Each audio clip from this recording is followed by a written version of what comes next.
dan dekat banget sama Jokowi. Sama sekali tidak ditemukan aliran dana ke Tom Lembong, negara dirugikan hingga ratusan miliar rupiah. Pidana penjara selama 4 tahun dan 6 bulan. Jika kasus seterang benderang ini dengan orang seperti Tom saja bisa dikriminalisasi, bagaimana dengan jutaan warga negara kita yang lain? Sekarang lagi ramai banget di media sosial tentang Tom Lembong yang dituduh korupsi dan katanya sih ya ada bau-bau politik di balik kasus ini. Ada yang bilang ini balas dendam politik, ada juga yang bilang ya pantas saja ditangkap wong rugi negara ratusan miliar. Bingung kan mana yang benar? Sama. Tapi tenang aja, kali ini kita nggak coba bahas katanya, tapi kita akan bedah kronologinya, kita kulik semua buktinya, dan kita coba pahami apa yang sebenarnya terjadi di balik skema impor gula yang kata berita tuh korupsinya sampai miliaran. Hai guys, balik lagi di channel Nai. Hari ini aku akan bahas seperti judulnya tentang kasus korupsi Tom Lembong. Sumpah ya, pas aku riset tuh campur aduk gitu loh rasanya. Kaget, bingung, sedih. Karena tokoh yang selama ini dikenal pintar, bersih, elegan, dan lulusan Harvard ternyata sekarang jadi tersangka kasus korupsi. Pokoknya kalau kalian suka pembahasan semacam ini, kalian bisa langsung subscribe di channel Nai karena Nai akan update tiap minggu bawain kasus-kasus menarik kayak gini. Dan ada juga kisah horor loh. Jangan lupa di like dan share juga biar Nai makin semangat bikin videonya. Nah langsung aja kita masuk ke videonya. Mari kita mulai. Oke guys, sebelum kita bahas lebih dalam soal kasus korupsi yang ngerembet ke nama Tom Lembong, kita kenalan dulu yuk, siapa sih dia sebenarnya?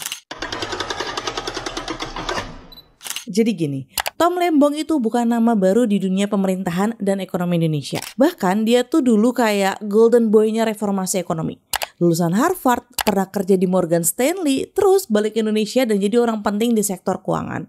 Ya bisa dibilang anak pintar yang balik kampung gitu loh untuk bantu negaranya. Nah karir politiknya mulai naik waktu dia ditunjuk jadi Menteri Perdagangan tahun 2015 sama Presiden Jokowi. Gak main-main ya, waktu itu dia dikenal sebagai menteri yang berani beda. Salah satu kebijakan terkenalnya, buka keran impor pangan terutama gula. Tujuannya tuh untuk jaga harga biar gak melonjak. Menurutnya daripada masyarakat kelimpungan karena harga naik, lebih baik kita tuh impor pas butuh. Nah abis dari Menteri Perdagangan, dia tuh naik jabatan lagi jadi Kepala BKPM alias Badan Koordinasi Penanaman Modal. Nah di situ dia tuh fokus banget bikin sistem perizinan investasi makin gampang. Baik investor asing yang akhirnya masuk ke Indonesia karena prosesnya tuh lebih praktis. Jadi citra itu saat itu kayak orang cerdas, reformis, dan deket banget sama Jokowi. Tapi gak cuma itu, di belakang layar dia tuh juga dikenal sebagai penulis pidato Jokowi. Termasuk pidato-pidato ikonik kayak soal Game of Thrones di forum IMF World Bank di Bali. Jadi dia tuh bukan cuma teknokrat biasa, tapi juga pemikir strategi komunikasi politik. Terakhir dia juga sempat jadi co-kapten tim pemenangan Anies Baswedan di Pilpres 2024 kemarin. Nah disinilah aroma politis tuh mulai kerasa. Karena nggak lama setelah Pilpres muncul deh kabar penyelidikan atas dugaan korupsi yang ternyata mengarah ke dia. Nah kronologi kejadian kayak gini. Semua itu bermula di tahun 2015 ketika Tom masih jadi Menteri Perdagangan. Waktu itu pemerintah tuh lagi butuh banget pasokan gula kristal mentah atau GKM karena stok dalam negeri tuh menipis. Nah sesuai aturan impor gula itu harus lewat BUMN bukan swasta. Jadi Tom Lembong memberi surat penugasan ke PT Perusahaan Perdagangan Indonesia atau PPI untuk mengimpor GKM sebanyak 105.000 ton. Kok sebanyak itu naik? Ya seperti yang aku bilang tadi, stok dalam negeri itu sudah menipis, jadi Tom Lembong memberi penugasan untuk menstabilkan harga pasar nasional. Tapi di sini nih mulai jadi masalah karena PT PPI itu nggak punya pabrik pengolahan sendiri. Jadi akan mempersulit mereka untuk mengolah GKM menjadi GKP atau gula kristal putih. Nah akhirnya mereka tuh bekerja sama dengan 10 perusahaan swasta buat mengolah GKM jadi GKP. Terus ketika penyelidikan didapatkan juga informasi bahwa perusahaan-perusahaan swasta ini mendapatkan pembebasan bea impor mesin dan bahan baku yang sebenarnya ya cuma boleh dikasih ke BUMN atau industri strategis tertentu. Tapi menurut Bu Roro Reni Fitriani, direktur di BKPM, dia tuh ngasih klarifikasi yang katanya soal pembebasan bea masuk itu nggak ada hubungannya sama penugasan impor gula. Jadi emang benar perusahaan swasta itu dapat fasilitas bea masuk yang gratis. Tapi alasannya karena investasi bukan karena mereka ditugaskan negara buat impor gula. Itu tuh juga tertulis di surat keputusannya. Nah untuk yang ini aku jelasin detail nanti ya, tetap keep in mind dulu yang ini. Nah lanjut dulu ya. Jadi kerjasama antara PT PPI dan perusahaan-perusahaan swasta ini ternyata cuma formalitas saja. Maksudnya gimana? Jadi gini, Secara di atas kertas, PPI yang kelihatannya impor gula. Tapi kenyataannya yang ngerjain semuanya tuh pihak swasta.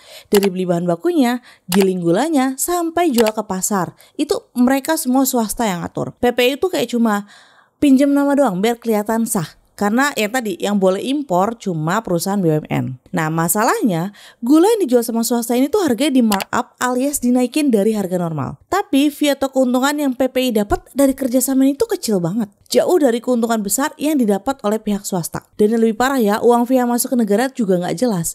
Karena kan PPI itu BUMN. Sehingga seharusnya setiap uang yang mereka dapat sebagian masuk ke negara lewat dividen atau PNBP atau penerimaan negara bukan pajak. Tapi dari hasil penyelidikan Kejagung, penerimaan negara itu malah kecil banget dan nggak transparan sama sekali. Nah jadi tadi itu ya guys, kronologi awal kenapa kasus ini bisa kebongkar. Terus pertanyaannya sekarang, gimana sih skema korupsi bisa jalan? Nah jadi gini, tadi kan udah aku jelasin ya, PT PPI yang notabene adalah BUMN disuruh impor gula kristal mentah atau GKM. Tapi si PPI ini nggak punya pabrik untuk mengolah gula mentah jadi gula kristal putih yang siap konsumsi. Nah disinilah permainan dimulai. PT PPI akhirnya gandeng 10 perusahaan swasta untuk bantu proses pengolahan gulanya. Tapi bukan lewat tender terbuka seperti biasanya, melainkan penunjukan langsung aja. Jadi ke saya tuh kayak diam-diam gitu, padahal nilai proyek ini tuh gede banget.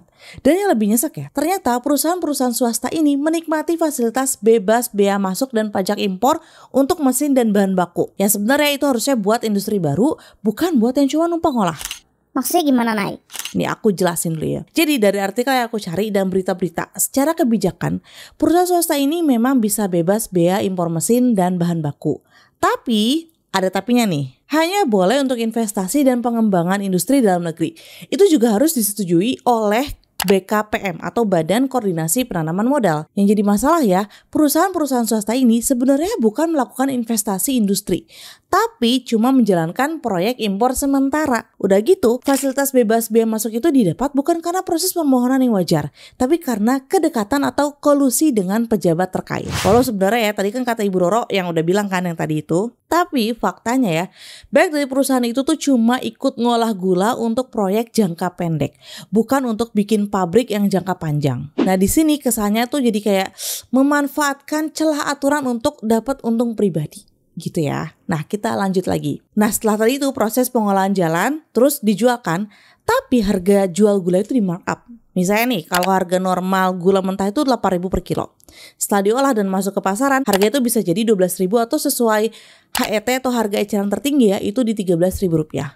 Tapi sama perusahaan swasta ini tuh dijual di harga sekitar 16.000. Nah selisih dari harga asli dan harga jual inilah yang jadi ladang untung gede untuk perusahaan swasta. Harusnya kalau transparan dan benar-benar lewat mekanisme negara, keuntungan itu tuh bisa masuk ke kas negara.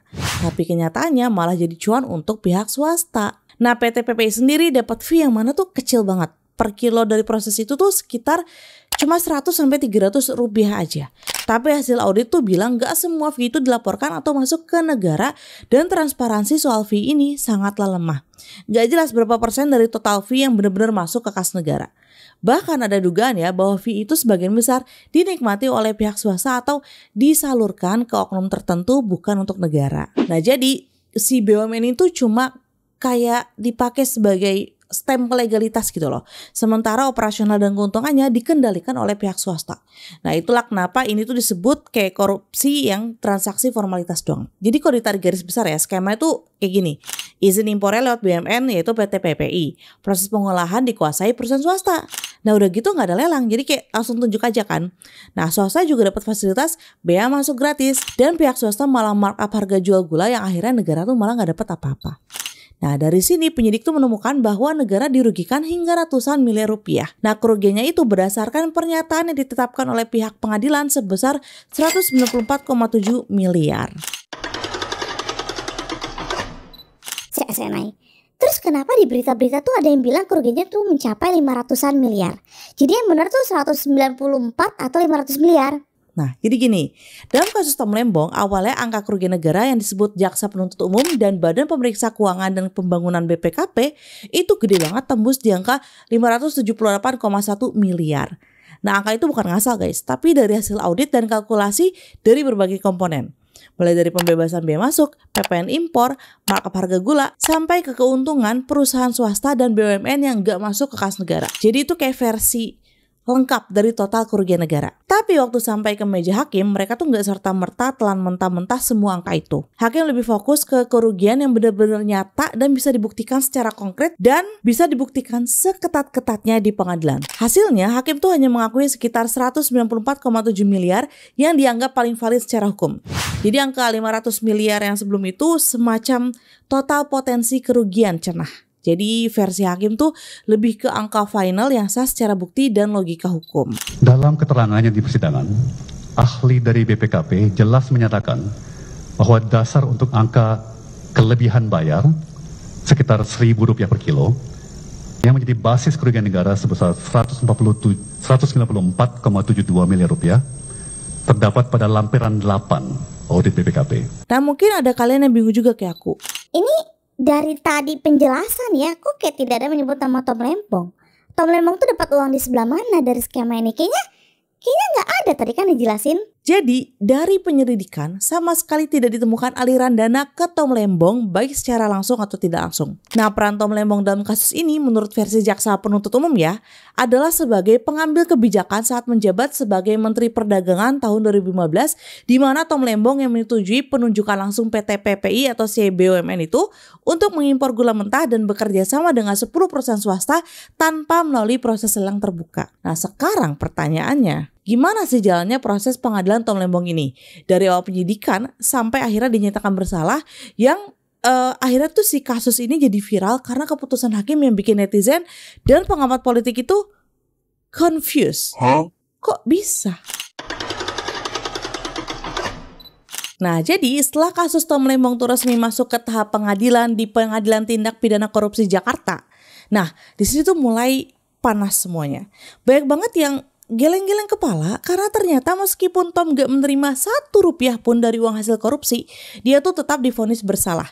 Majelis hakim tuh menyatakan dia dianggap bersalah karena melanggar pasal 2 ayat 1 Jungto pasal 18 UU Tipikor serta pasal 55 ayat 1 ke 1 KUHP. Dan bahkan dia tuh gak cuma sekedar ditetapkan sebagai terdakwa, dia juga dijatuhi hukuman 4 tahun 6 bulan penjara dan denda 750 juta dengan pengganti 6 bulan kurungan jika tidak dibayar. Menjatuhkan pidana kepada terdakwa Thomas Trikasih Lembong oleh karena itu dengan pidana penjara selama 4 tahun dan 6 bulan.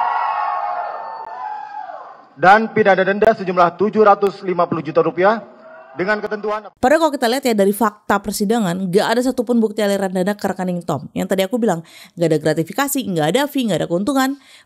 Kosong semuanya. Nah, hakim di sini menyebutkan bahwa meskipun Tom tidak memperkaya diri sendiri, kebijakannya yang memperbolehkan perusahaan swasta impor gula dianggap merugikan negara. 2. Menjatuhkan pidana terhadap terdakwa Thomas Trikasih Lembong oleh karena itu dengan pidana penjara selama 7 tahun, dikurangi selama terdakwa berada dalam tahanan sementara,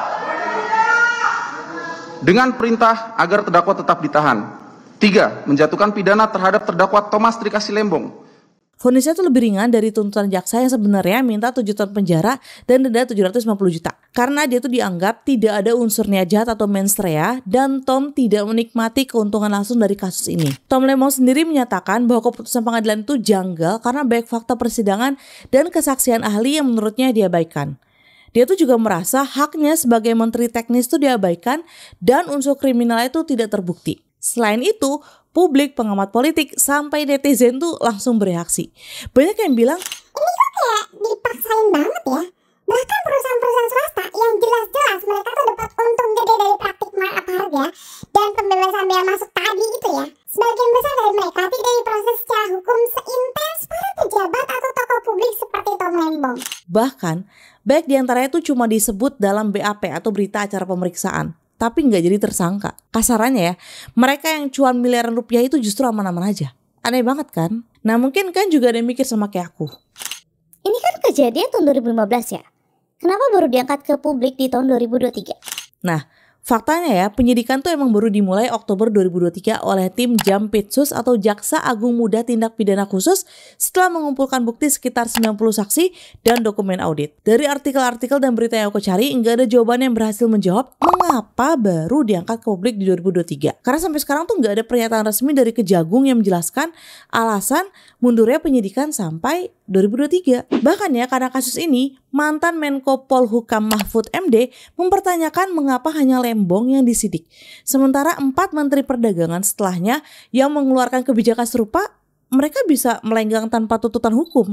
Nah, dari sinilah muncul konspirasi kali ya di kalangan pengamat politik sampai netizen kalau penyidikan itu dimulai saat Lembong tuh mulai aktif mendukung Anies Baswedan di akhir 2023 dan proses hukum berlanjut secara intens setelah pelantikan Presiden Prabowo pada Oktober 2024. Banyak yang bilang kasus ini tuh kayaknya nggak sepenuhnya soal hukum, tapi udah masuk ke ranah politik. Soalnya Tom Lembong ini dikenal cukup vokal dan aktif di kubu oposisi waktu Pilpres kemarin. Bahkan dia juga salah satu tokoh yang dekat banget dengan Anies Baswedan. Nah, makanya muncul dugaan, jangan-jangan ini bagian dari pembungkaman terhadap tokoh-tokoh yang dianggap melawan politik penguasa. Dan ini bukan sekedar asumsi loh.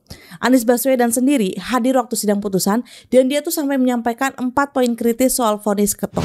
Salah satu pernyataannya yang bikin tersentuh hati adalah kalau kasus seterang benderang ini dengan orang seperti Tom Lembong aja bisa dikriminalisasi, bagaimana dengan jutaan warga negara kita? Pak Anies juga bilang, ketika proses peradilan runtuh, maka kepercayaan ke negeri ini juga ikut runtuh. Saya hanya akan menyampaikan 4 hal. Satu, kita semua mengikuti proses persidangan ini dengan akal sehat. Dan yang mengikuti dengan akal sehat pasti akan kecewa. Sama dengan saya pun sangat kecewa dengan keputusan. Kedua, jika kasus seterang benderang ini dengan orang seperti Tom saja bisa dikriminalisasi, bagaimana dengan jutaan warga negara kita yang lainnya? Dan Pak Anies juga menegaskan bahwa dia itu bukan kecewa karena Tom temannya, tapi karena putusan itu terlalu jauh dari fakta persidangan, terutama soal mens rea alias niat jahat yang sampai akhir pun enggak terbukti. Nggak cuma Anies, Mahfud MD juga ikut buka suara. Dia tuh bilang putusan hakim terhadap Tom terkesan dipolitisasi dan keliru karena tidak ditemukan ada niat jahat. Menurut Mahfud, Tom saat itu cuma menjalankan kebijakan yang diambil secara kolektif dan bahkan berada di bawah arahan presiden.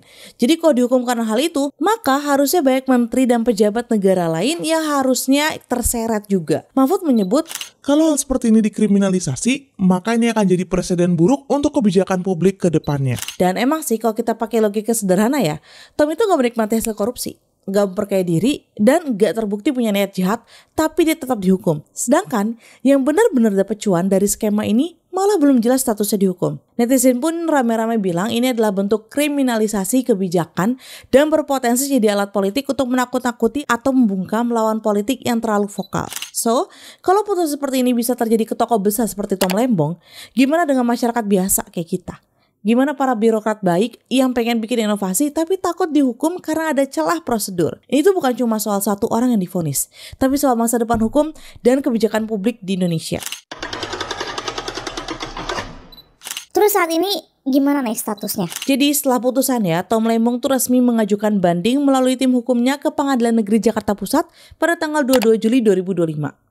Dan menurut kuasa hukumnya, banyak kejanggalan dalam vonis terutama soal niat jahat dan peran Tom sebagai pemegang kebijakan teknis bukan koordinator. Dan kabar terbaru bener-bener baru banget ya yang bikin geger tanggal 31 Juli 2025. Melalui rapat konsultasi DPR, Presiden Prabowo Subianto memberikan abolisi atau gerasi penuh tanpa syarat hukuman. Jadi abolisi ini diberikan kepada Tom Lembong pada peringatan kemerdekaan Indonesia 17 Agustus 2025 dan DPR juga menyetujuinya. DPR menyetujui abolisi ini atas dasar memupuk persatuan bangsa menjelang hari kemerdekaan RI ke-80.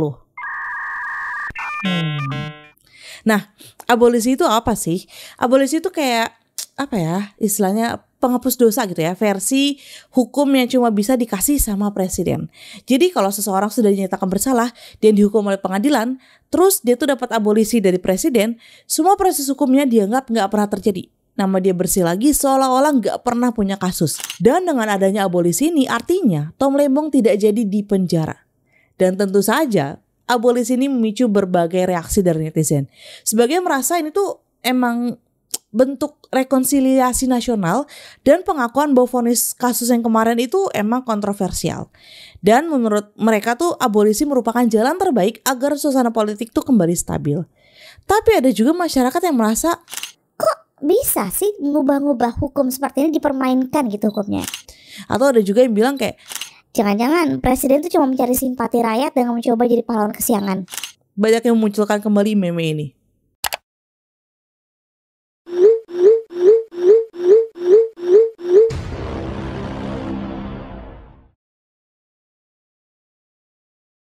Nah itu dia guys, gimana menurut kalian? Nah itu dia cerita lengkap soal kasus Tom Lembong yang katanya korupsi tapi duitnya gak nyangkut 1 rupiah pun di rekeningnya.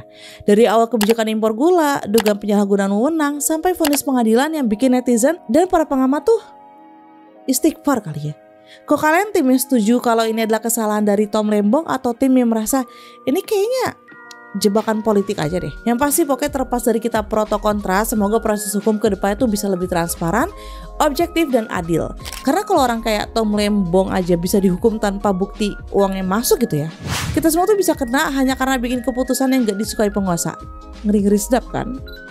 Nah gimana pendapat kalian tentang video hari ini? Kalau ada info lain yang mau aku sampaikan, atau kalau kalian ada request untuk next video, bisa banget tulis di bawah, atau DM IG-ku @nadiarahmatin, atau TikTok @diceritain atau TikTok @rahmatinnadia. Sekian video hari ini, semoga kalian suka dengan cara aku menyampaikan kasusnya. Jangan lupa subscribe biar aku makin semangat bikin videonya, dan sampai ketemu lagi minggu depan. Bye bye. Thank you udah subscribe ya.